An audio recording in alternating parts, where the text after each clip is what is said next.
তো গাইস, তোমরা প্রথমে এই ভিডিও দেখো, তারপরে আমরা কিছু ফানি কমেন্ট পড়বো।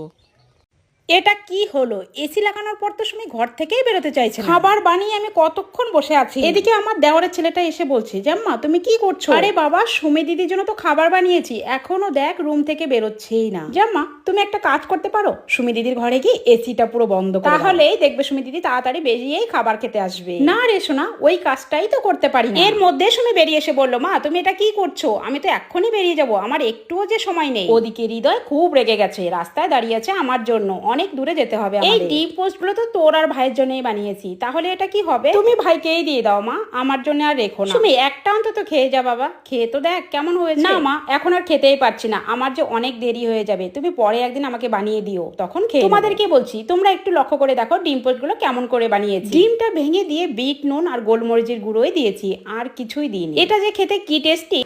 ठीक है तो चलिए शुरू करते हैं। বলছি, হেলিকপ্টার কাকিমা এত কঠিন রান্না আপনি করেন কি করে? আমি বলুম না, আমার শোরুম করে। कौन है ये लोग? कहाँ से आते हैं? এই বালের কাম নেই, সারাদিন তো আমাদের সুমির রচনায় শুনিয়ে যাচ্ছে। এই কথা যদি আরেকবার তুমি মুখে আনো না, তোমার ওই মুখে আমি ঝামা ঘষা দিব। আমি তো জানতামই না ডিম পোচ খেতে এত টেস্টি হয়, ভাগ্যিস আপনি বললেন।